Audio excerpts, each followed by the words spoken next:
I mean, I've thought about this a million times already. It's just, it's still hard to figure out how to quantify everything, and how do you start a story. So I'm over 40 years old now, but I've had several experiences throughout the course of my life with different types of trauma. I grew up in a very religious household, in very apocalyptic style, fundamentalist, evangelical atmosphere. It was ingrained in me, along with fundamentalist messages of eternal hellfire, damnation. At the time, I didn't even realize just exactly what it was doing to me. I was 12 years old. I actually witnessed a murder.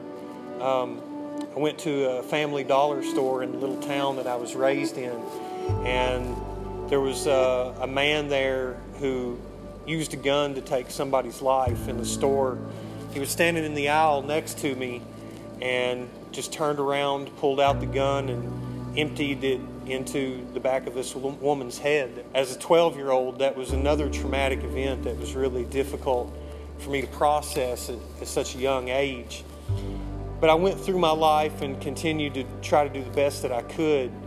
And I ended up eventually joining the Army. Within a short amount of time, I found myself in one of the most hotly contested combat zones in the world, the Konar province of Afghanistan, along the Pakistani border. I was with the 173rd Airborne Brigade out of Italy.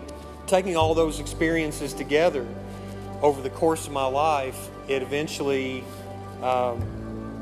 became too much. And all of that came erupting and boiling over and made it impossible for me to just live my life anymore.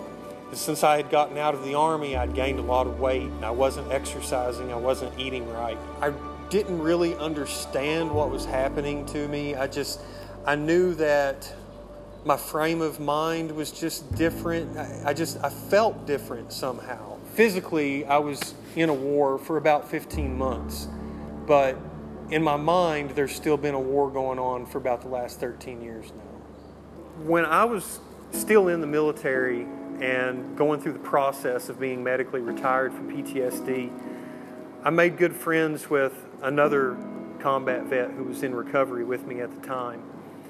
And after we exited the military, had been geographically separated for a little while, I got word that he had taken his own life.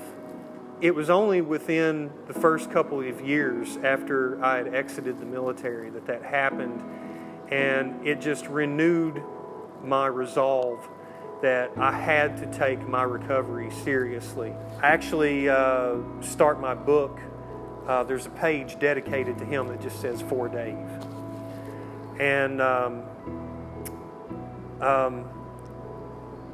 I do have a heart for other people who are going through the same thing that I've been through and that I'm going through, and that took my best friend's life. In 2012, we marched on Obama's White House, and in formation, all of us veterans turned our back on the commander-in-chief and stood there in silence, rendering our salute to a folded flag, 1 second for every veteran who had taken their own life since these presidents had told us that they were going to end the wars and had not done so. And it took us about 30 minutes of standing there in silence. That's how many veterans have committed suicide since they said these wars would be ended. After multiple hospitalizations, I had begun to look for other ways besides just pharmaceutical care. I started to look for my own path forward. When I was a kid, I had wanted to study martial arts. I'd wanted to practice and train martial arts. When I was a kid, I was never really afforded that opportunity.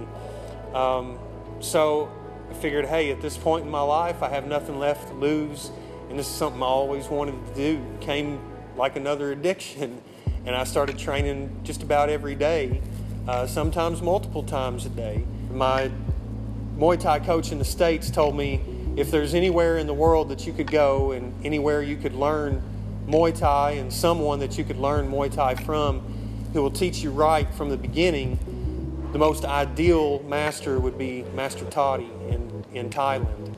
So now I'm training at Master Toddy's Muay Thai Academy here in Bangkok.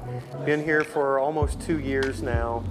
I realized that this was a tool that it could help other people suffering from post-traumatic stress as well.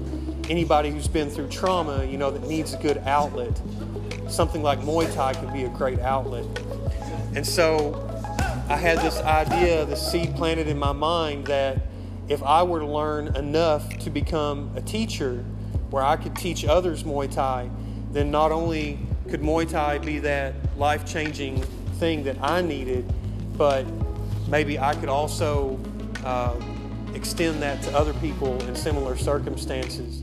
Operation Phoenix Warrior is the concept of putting together Muay Thai camps, retreats, seminars, different types of experiences where other people, veterans or others with trauma in their lives who suffer from post-traumatic stress, can get a little piece of some of the same experiences that I've had with healing and using Muay Thai as a therapy, as an outlet, a coping mechanism, a coping skill. The book as well as the website are both called Operation Phoenix Warrior, and this is my attempt to share the recovery that I've experienced with Muay Thai training with other people, hoping that those people may want to connect with me and start on the same path, you know, and hopefully it'll help them as much as it's helped me, maybe more. You don't have to be alone. You don't have to suffer alone. And probably the worst thing that you could possibly do is to ignore the problem. If you ignore your trauma and you allow the stress to fester, that there's only so much room in the human mind to store that trauma before it comes erupting all over your life and turning your life upside down. And you can live again. And that's the hopeful message that I hope people will get from it. And so that's why I say, you know, the Latin phrase Semper Progrediens just means always forward. Just keep moving forward. It's all we can do sometimes. Sometimes that's enough. And if you keep moving forward, you'll find that you can piece the life back together and you can live a full life again. That's what I want people to have.